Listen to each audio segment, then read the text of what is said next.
Hi viewers, வணக்கம். நம்ம friend வீட்டுக்கு வத்ராயிருப்பு பக்கத்தில் வந்திருந்தோம்.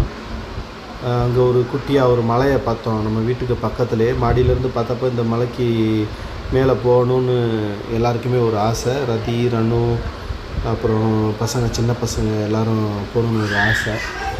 ஸோ எல்லோரையும் கூப்பிட்டுக்கிட்டு ட்ரெக்கிங் அப்படியே மேலே ஏறலான்னு சொல்லிவிட்டு சின்னதாக ஒரு மலையில் மேலே ஏறி ஹாய் சொல்லி ஆரம்பித்தோம். அங்கே ஒரு வகுத்துப்பாறை இருந்துச்சு. அந்த வகுத்துப்பாறைக்கிட்ட ஒரு சவுண்டை கொடுத்துட்டு அடுத்து ஒரு சின்னதாக ஒரு பாறை ஏறவே முடியலை. அதில் கயிறை கட்டி போகிறப்பே எக்யூப்மெண்ட் எல்லாம் எடுத்து போயிருந்தோம். கயிறு, வாட்டர் பாட்டில், கம்பு, எல்லாமே ஸ்டிக்கு எல்லாமே கொண்டு போயிருந்தோம். பைனாக்குலர் அங்கேருந்து பார்க்குறதுக்கு. ஸோ கயிறை கட்டி இந்த மாதிரி பொறுமையாக எல்லாத்தையும் மேலே ஏற்றினோம். ஏன்னா அந்த பாதை வந்து கொஞ்சம் இதாக இருந்துச்சு, கொஞ்சம் ஸ்ட்ராங்காக இருந்ததுனால அதில் ஏறியாச்சு. ஏறி மேலே வந்தோம். வந்துட்டு அப்படியே பாறையில் மேலே ஏற முடியாத இடங்கள்லாம் கயிறு யூஸ் பண்ணோம். அவனுக்குள்ளே ஒரு நீர்வீழ்ச்சி இருக்குதுன்னு சொல்லியிருந்தாங்க. அப்புறம் அந்த நீர்வீழ்ச்சியில் போய் பார்வையிட்டு அந்த நீர்வீழ்ச்சி வந்து கொஞ்சம் காஞ்சு போயிருந்துச்சு. இப்போ வெயில் காலம் இல்லையா, அதனால் தண்ணி சுத்தமாக இல்லை. அதை இனியன் பார்த்துட்டாரு. தண்ணி சுத்தமாக இல்லை, அதனால் பாதையை மாற்றி அப்படியே அந்தப்புறமாக மேலே ஏறி ஒரு அனுமார் கோயில் ஒன்று மேலே இருக்குதுன்னு சொன்னாங்க. அந்த கோயிலுக்கு போயிடுவோன்னு சொல்லிவிட்டு எல்லாம் கிளம்புனோம். ரனு ஒரு பெரிய ஸ்டிக் எடுத்து வந்துருந்துச்சு, கிரிக்கெட் விளாட்ற ஸ்டிக்கை எடுத்து வந்துச்சு, ஊட்டி கொண்டு போகலாம் அப்படின்னு. அப்புறம் சரி மேலே ஏறுவோம், ஃபர்தராக இனிமேல் நிற்க வேண்டாம் அப்படின்னு சொல்லிட்டு மேலே நிழல் ஏதாவது இருந்தால் உட்காந்து தண்ணி குடிப்போமேன்னு சொல்லிச்சு. தண்ணி தாகமாக இருக்குன்னு. சரி அதுக்குள்ளே ஊற்றி எதுவும் இருக்கான்னு பார்த்தோம், இல்லை. அப்புறம் பாதை கொஞ்சம் கரடு முரடாக இருக்குன்றதுனால அதுவும் பாறைகள், சின்ன சின்ன பாறைகள் உடஞ்சி கிடந்துச்சு. சரி நீங்கள் பார்க்கலாம் இப்போ இந்த வியூவை. அங்கேருந்து ரொம்ப தூரத்தில் ஊர் இருக்குது. இப்போ ஒரு 500 அடி உயரத்தில் மேலே வந்திருப்போம் நம்ம மலை. இன்னும் 1000 அடிக்கு மேலே கடக்கணும். அப்போ மலை வந்து பெரிய உயரமாக இருக்கிறதுனால கொஞ்சம் வெர்டிக்கலாகவும் இருந்துச்சு. அதனால் அந்த பாருங்கள் சிட்டி அப்படியே கொஞ்சம் தூரமாக தான் இருந்துச்சு. இருந்தாலும் இதுகளுக்குள்ளே வரணுமேன்ட்டு கரடு முரடாக இருக்கேன்னு பயமாக இருந்துச்சு ஃபஸ்ட்டு.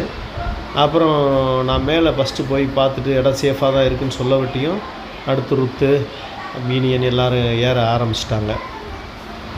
இதில் இனியன் கொஞ்சம் பயப்பட மாட்டான், அவன் தான் கைடு நமக்கு. அப்படியே எல்லோரையும் மேலே கூட்டி போய் ஒரு வழியாக ஒரு இடத்துக்கு போய் உட்காரலாம் அப்படின்னு சொல்லி பார்த்தா அந்த இடத்துல முள் நிறையா இருந்தது. இந்த காக்கா முள்ளுன்னு சொல்லுவாங்களே, அதை கூட ஒரு அணு காலை லைட்டாக கீறி விட்டுருச்சு. அப்புறம் பார்த்தோம் ஒரு மரத்தில் கயிறை கட்டி, வேப்ப மரம் ஒன்று இருந்துச்சு, அதுக்கப்புறமேல் ஒரு முள் மரம் ஒன்று இருந்துச்சு, அதில் கயிறை கட்டி எல்லோரும் ஏற சொன்னோம். அந்த இடத்துல மட்டும் கொஞ்சம் ரொம்ப சருவலாக இருந்ததுனால விழுந்துருவாங்க அப்படின்ற ஒரு பயம். ப்ளஸ்ஸு இதுக்கு வரைக்கும் ட்ரெக்கிங்னாவே நம்ம சின்ன சின்ன மலைகள், திருப்பரங்குன்ற மலை இப்படிலாம் ஏறி இருக்கோம். இந்த மாதிரி பெரிய மலை வத்ராயிருப்பு பக்கத்தில் இது ஒரு பெரிய மலை. ஆள் நடமாட்டம் இல்லாததுனால கொஞ்சம் வெர்டிக்கலாக இருக்குது, சுத்தம் இல்லாமல் இருக்குது. முள் அங்கங்கே இருக்குது, க்ளீன் பண்ணி அப்புறம் ஏறி இந்த ரணுவெல்லாம் வலிக்கிந்தா பார்த்திங்களா, வலிக்கி விடுது. இருந்தாலும் கயிறு இருந்ததுனால கொஞ்சம் சேஃபாக கொண்டு போயாச்சு மேலே. ட்ரெக்கிங் அனுபவம் சூப்பராக இருந்துச்சுன்னு சொன்னாங்க எல்லாருமே. இதில் இனியன் 2-3 மலைக்கு நான் கூப்பிட்டு போயிருக்கேன். இமயமலையாக இருந்தாலும் ஏறிடுவார் இனியன். ஆனால் கொஞ்சம் உடல் பருமனாக இருக்கிறவங்க வந்து கொஞ்சம் ஏறுறது கஷ்டம்தான். அப்படியே மேலே ஏறினோம். கயிறு ஒரு 4 இடத்துல கயிறு யூஸ் பண்ணுற மாதிரி ஆயிடுச்சு. ஏன்னா ஜல்லி பொடி கல் இருக்கிறதுனால உருட்டி விட்டுரும் ஆளை. அதனால் 4 இடத்துல 5 இடத்துல வந்து கயிறு யூஸ் பண்ணோம். ஒரு 5 இடத்துல அந்த 500 மீட்ரு ஏறி பண்ணுவீங்களேன், ஒரு 500 மீட்ரு ஏறுறதுக்குள்ளே ஒரு 5 இடத்துல 100 மீட்டருக்கு ஒரு தடவை கயிறு யூஸ் பண்ணோம். கயிறு யூஸ் பண்ணி ஏறினோம். அங்கேருந்து சிட்டி வியூவையும் பார்த்தோம். கீழே நல்லா தெரிச்சு. அங்கேருந்து கற்றுனோன்னா ப்ளஸ் எக்கோ, பயங்கரமாக எக்கோ அடிச்சிச்சு. அப்புறம் தண்ணி, சரி எல்லோரும் தண்ணியை குடிச்சிடலாம் அப்படின்ட்டு ரதி, ராணு எல்லாம் தண்ணியை குடித்தாங்க. இருக்க தண்ணியெல்லாம் ஷேர் பண்ணி கொஞ்சம் கொஞ்சமாக சாப்பிட்டோம். இனியன் மட்டும் தண்ணி கொடுப்பாங்களா இல்லையான்னு பார்த்தேன். தண்ணி தீர்த்துருவாங்களோன்ட்டு டபக்குன்னு வாங்கி பாதி கீழே சிந்த விட்டு தண்ணியை குடித்தேன். அப்புறம் நானும் எல்லோரும் தண்ணியை ஷேர் பண்ணி குடிச்சிட்டு சரி இறங்குவோமான்னு பிளான் பண்ணிக்கிட்டு இருக்கப்போ இன்னும் கொஞ்சம் தூரம் போயிட்டு இறங்கலாமேன்னு சொன்னாங்க. ஆனால் எனக்கு டைம் கம்மியாக இருக்குது, எல்லாம் கீழே இறங்கிடுவோமே, இவ்வளோ தூரம் ஏறினது 500 மீட்டர் ஏறினதே கொஞ்சம் எல்லாருக்குமே டயர்டு தான், எல்லாருக்குமே டயர்டு. அப்புறம் அங்கேருந்து வீட்டிலேருந்து மேலே அருணா அப்புறம் மகாக்கா எல்லோரையும் மேலே வர சொல்லி இங்கேருந்து கை காட்டினோம்.